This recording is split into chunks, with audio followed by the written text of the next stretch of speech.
ಮಾಡಿದವರು ನಿಜ. ಪ್ರಾಯ ಪ್ರಬುದ್ಧರಾದಾಗ ಸ್ವಾನಿಂದ ಅಧಿಕಾರವನ್ನು ಸ್ಥಾಪಿಸಿ ಕೆಲವದವರ ಮೂಲಕ ಬಂದಿದ್ದೇವೆ. ನಿಜ ನಿಜ. ಯಾರ ಕಾರಣ ಇದಕ್ಕೆ?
ಆಚರಿಸುವುದಕ್ಕೆ ಕಷ್ಟವಾದ ಕಾಡನ್ನು ಸೇರಿಕೊಂಡು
ವರ್ತಮಾನ ಕಾಲದಲ್ಲಿ ಸರ್ಕಾರ ಮುಖ್ಯ ಮಾತಾಡುವ ಬಂದು ಲೋಕದಲ್ಲಿ ಕಾರ್ಯ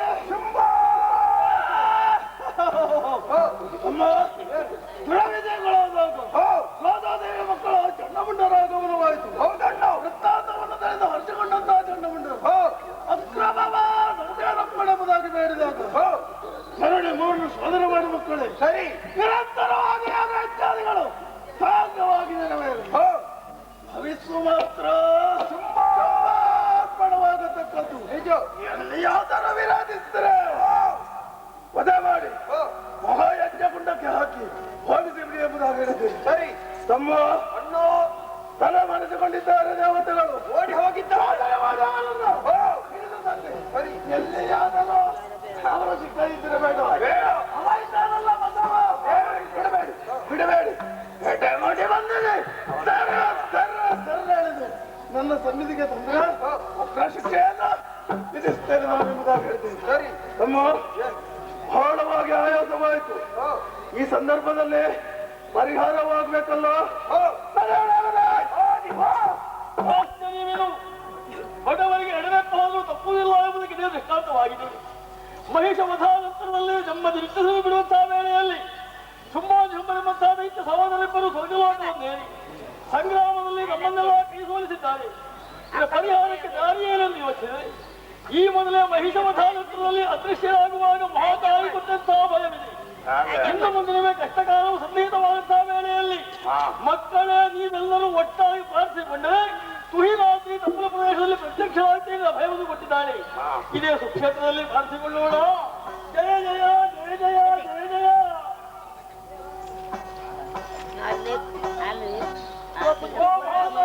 ಕಾಪಾಡಪ್ಪ ನಿತ್ಯ ಮಂಗಳ ನೀನೆ ಜಗಣ ದೊಡ್ಡ ಘನ ಸೌಕರ್ಯ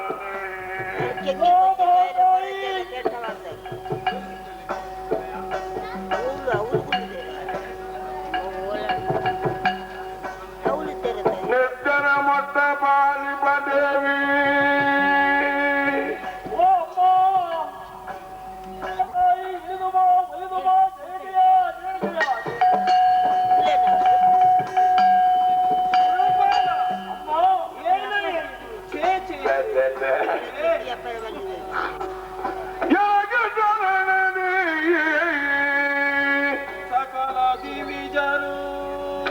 ಕರುಣ ಸಾಗರ ಅಭಯ ಗೋದಾನ ಇದು ಅಭಯ ಕೊನೆದಳೆ ನಿದು ಬೇಡಿ ಬಂದಾಪತ್ತು ಏನಿದು ಬೇಡಿ ಬಂದಾಪತ್ತು ಲೋಕ ಕಂಟಕರಾಗಿ ಬೆಳೆಯುತ್ತಿರುವಂತಹ ಕಾಲದಲ್ಲಿ ನೀವೆಲ್ಲರೂ ಅನನ್ಯ ಭಕ್ತಿಯಿಂದ ನನ್ನನ್ನು ಸ್ಮರಿಸಿಕೊಂಡಾಗ ಅಷ್ಟ ಬುದ್ಧಿಯಾಗಿ ಜನರಿಗೆ ಇಳಿದು ಕಳನನ್ನು ಯಮನಾಲಯ ಕಟ್ಟಿಕೊಂಡು ಓಹೋ ಅಂದೆ ಅಭಯವನ್ನು ಕೊಟ್ಟಿದ್ದೆ ನಾನು. ಇಂದಿಗೆ ತುಹಿರಾತ್ರಿಗೆ ಒಬ್ಬನೇ ಬಂದುದಲ್ಲ, ಸಕಲ ದಿವಿಜರನ್ನು ಒಳಗೂಡಿಕೊಂಡು ಬಂದಿರುವೆ. ತೇಜಸ್ಸಿನಿಂದ ಕೂಡಿದ್ದಂತಹ ನಿನ್ನವದನ ಕಲಾಹೀನವಾಗಿದೆ. ಕಣ್ಣೀರು ಕಪಾಲಗಳಲ್ಲಿ ಧಾರಾಕಾರವಾಗಿ ಸುರಿಯುತ್ತಾ ಇದೆ. ಮಾತ್ರವಾದಂತಹ ಕಷ್ಟಕ್ಕೆ ಒಳಗಾಗಿದ್ದೀಯೆಂದು ನಾನು ತಿಳಿದುಕೊಂಡೆ. ಯಾರಿಂದ, ಏನು, ಯಾಕೆ, ಹೇಗೆ ಹೇಳು. ತಾಯಿ ಮಹಾವಿಪತ್ತಿನ ಬಗ್ಗೆ ಏನೆಂದು ಅರಿಕೆ ಮಾಡಿಕೊಳ್ಳಲಿದ್ದೇವೆ. ಏನದು? ಮೂರು ಲೋಕದ ಮತ್ತು ಲೋಕವನ್ನು ಹೊಟ್ಟೆ ಮಕ್ಕಳಂತೆ ಕಾಪಾಡುವಂತಹ ಮಹಾತಾಯಿ ನೀನು. ಇದು ಎಲ್ಲವನ್ನು ಕುಳಿತಲ್ಲಿನೇ ತಿಳಿದುಕೊಳ್ಳುವಂತಹ ಮಹಾ ಸಾಮರ್ಥ್ಯವುಳ್ಳಂತಹ ಪ್ರತ್ಯೇಕವಾಗಿ ತಿಳಿಸಬೇಕಾದಂತಹ ಅವಶ್ಯಕವಾದರು. ಈ ಗಂಧಮ್ಮಗಳ ಬಾಯಿದ ಏನೋ ತನ್ನ ನುಡಿಗಳನ್ನು ಕೇಳುವಂತಹ ಅಪೇಕ್ಷೆಯಿಂದ ತಾಯಿಯು ಕೇಳಿದಂತೆ ಕೇಳ್ತಾ ಇದ್ದೀನಿ. ಓ ಅಮ್ಮ, ನಮ್ಮ ಬಾಯಿ ಬಂದಿರುವಂತಹ ಮಹಾವಿಪತ್ತೆಂದರೆ ಮಹಿಷವಧಾನದಲ್ಲಿ ನೆಮ್ಮದಿಯಿಂದಿರುವಾಗ ಶುಂಭಾಜುಂಬರೆಂಬಂತಹ ದೈತ್ಯ ಸಹೋದರಿಬ್ಬರು ಬ್ರಹ್ಮದೇವರಿಂದ ವರವನ್ನು ಪಡೆದು ವಿಶೇಷವಾದಂತಹ ಶಕ್ತಿಯನ್ನು ಮಾಡಿಕೊಂಡು ಸ್ವರ್ಗಲೋಕವನ್ನೇರಿ ಸಂಗ್ರಾಮದಲ್ಲಿ ನಮ್ಮನ್ನೆಲ್ಲ ಕೈ ಸೋಲಿಸಿದರು. ದಿವ್ಯಭ್ರಷ್ಟರಾದಂತಹ ನಾವು ಅನ್ಯಥಾ ಗತಿಯಿಲ್ಲದೆ ಇದು ಕಾರಣಾಂತರವನ್ನು ತಿಳಿಸಿ ಕೊನೆಯ ಘಳಿಗೆಯಲ್ಲಿನ ಪಾಲುಗಳನ್ನು ಸೇರಿದ್ದೇವೆ.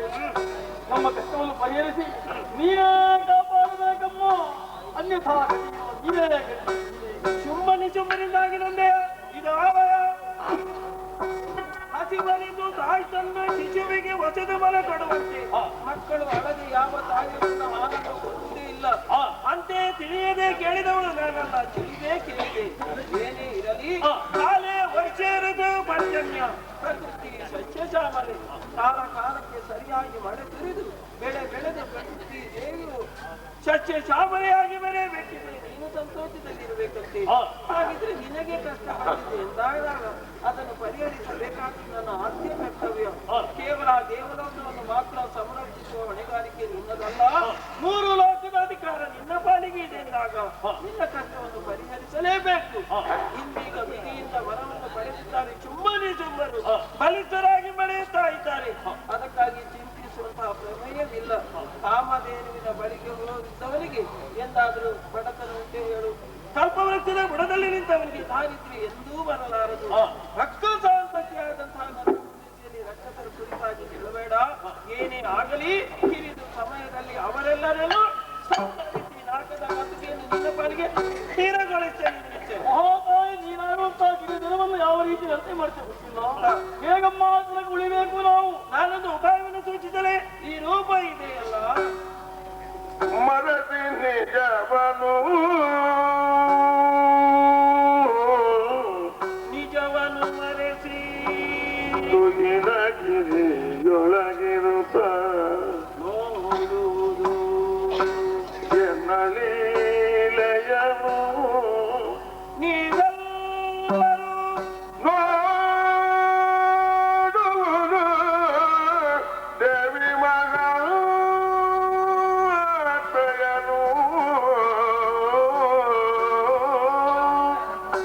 ಎನ್ನುತ್ತ ತಂದೆಗೆ ಕರುಗಿ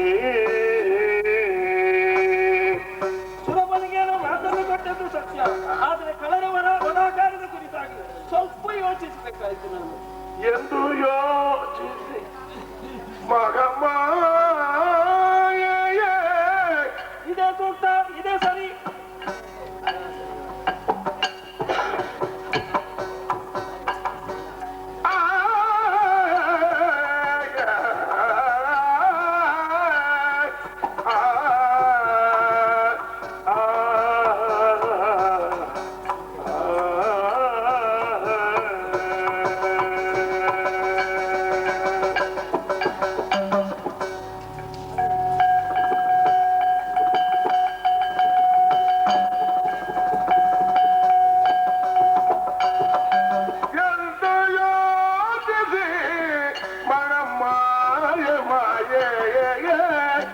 ಇದೇ ಸೂಕ್ತ, ಇದೇ ಸರಿ.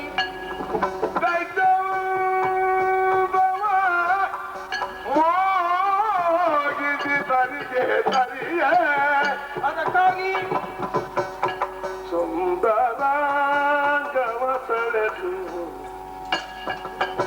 ಹೇಗೆ ಸುಂದರಾಂಗವ ತಲೆದಂದು ಕೌಶಿಕೆಯಾಗಿ ಎಲ್ಲಿ ನಿಂತಳು ಬೆಳವ ಕದಂಬವನ ತೊಡಲು ಎಂದು ಯೋಚಿಸಿ ಮಗಮ್ಮಾಗೆ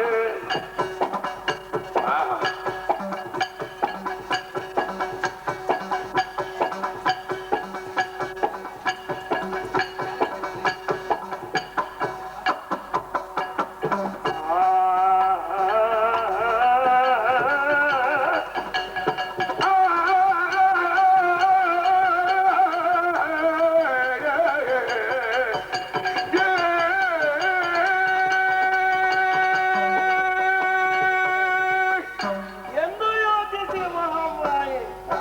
ಇಚ್ಛಾಶಕ್ತಿ ಸಂಯುಕ್ತೆಯಾದಂತಹ ನಾನು ಯೋಚಿಸುವಂತಹ ಪ್ರಮೇಯವೇ ಇಲ್ಲ. ಎಣಿಸಿದ ಕ್ಷಣ ಕಳರನ್ನು ಸುಡಬಹುದಿತ್ತು. ಅದೇ ಹಾಕೊಳ್ಬಾರ್ದು. ಛೇ, ಹಾಗೆ ಮಾಡುವುದು ಸರಿಯಲ್ಲ. ಯಾಕಲ್ಲ? ಪ್ರಪಂಚವೇ ನನ್ನದೆಂದ ಬಳಿಕ ಪ್ರಪಂಚದೊಳಗಿದ್ದಂತಹ ರಕ್ಕಸರು ಅನ್ಯರಾಗುವುದಿಲ್ಲ. ಅವರು ಕೂಡ ನನ್ನ ಮಕ್ಕಳೇ ಅಲ್ಲವೇ? ಮಕ್ಕಳು ತಪ್ಪನ್ನು ಮಾಡುವುದು ಸ್ವಾಭಾವಿಕ. ಆ ಕ್ಷಣ ತಾಯಿಯಾದವಳು ಸಿಟ್ಟಿಕೊಂಡು ಅವರಿಗೆ ಶಿಕ್ಷೆಯನ್ನು ಕೊಟ್ಟರೆ ಅವಳು ತಾಯಿ ಆಗುವುದಿಲ್ಲ. ಅವಳು ಸ್ಥಾನ ಇದ್ದವಳು ಮುಖ್ಯ ಕೊಡಬಾರದು. ಆದರೆ ಬುದ್ಧಿವಾದವನ್ನು ಹೇಳಬೇಕು. ಮಗುವೇ ಹಾಗಲ್ಲ, ಹೀಗೆ ದುರ್ಮಾರ್ಗವನ್ನು ತೋರಿಸಬೇಕು. ಆ ಬಳಿಕವೂ ಕೇಳದಿದ್ದರೆ ಶಿಕ್ಷೆಯನ್ನು ಕೊಡದೆ ತಾಯಿಯಾದವಳಿಗೆ ಗತ್ಯಂತರವಿಲ್ಲ. ಏನಮ್ಮ ನಿನ್ನಲ್ಲಿ ಹೇಗೆ ಮಾಡ್ತೀಯ ಹಾಗೆ? ಆದ್ರೆ ಇಂದು ಈಗ ನನ್ನನ್ನಲ್ಲದಿದ್ದರೂ ಕೂಡ 3 ಮೂರ್ತಿಗಳಲ್ಲಿ ಇಬ್ಬರನ್ನು ಪೂಜಿಸ್ತಾರೆ. ಯಾರನ್ನೆಲ್ಲ?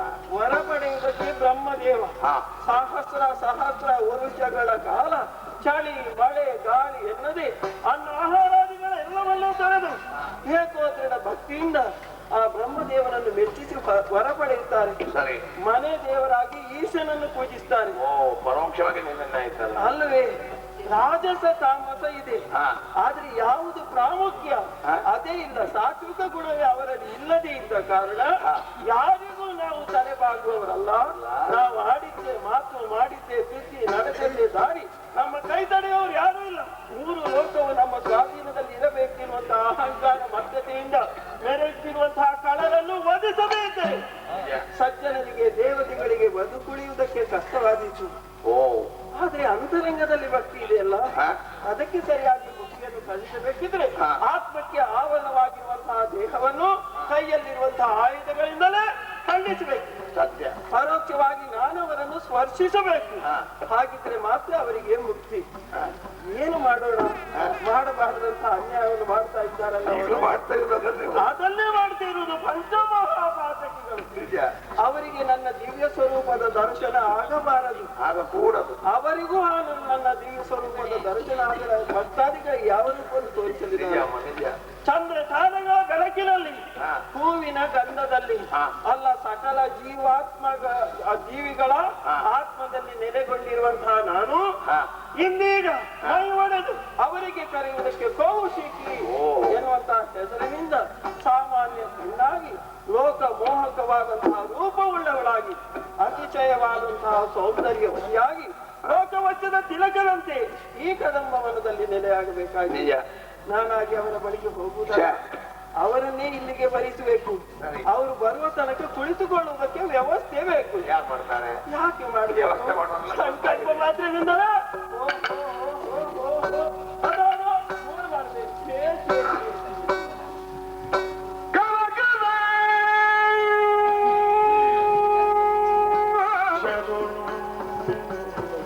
ಸಂತೋಷದಿಂದ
ಈ ಕತ್ತಲ ಪ್ರದೇಶಕ್ಕೆ ಬೀಳುವ ಆಗಿಲ್ಲ.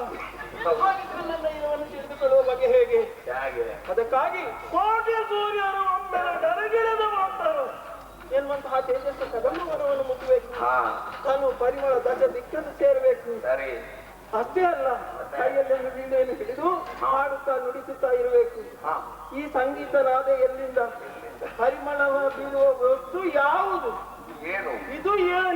ಇದನ್ನು ಅರಸುತ್ತಾ ಖಂಡಿತವಾಗಿ ಕಳವಿಲ್ಲಿಗೆ ಬಂದೇ ಬರ್ತಾರೆ. ಏಕಾಂತ ಸ್ಥಳ, ಅತಿ ರೂಪವತಿಯಾದಂತಹ ಹೆಣ್ಣು ಒಬ್ಬಳೇ ಇದ್ದಾಳೆ ಎಂದಾದಾಗ ಎಂತಹ ಮುದುಕನಾದರೂ ಕೂಡ ಒಂದೊಮ್ಮೆಗೆ ಕುತ್ತಿಗೆ ಉತ್ತರ ಮಾಡುವುದು ಸ್ವಾಭಾವಿಕ. ಖಂಡಿತ ಆಕರ್ಷಣೆ ಉಂಟಲ್ಲ.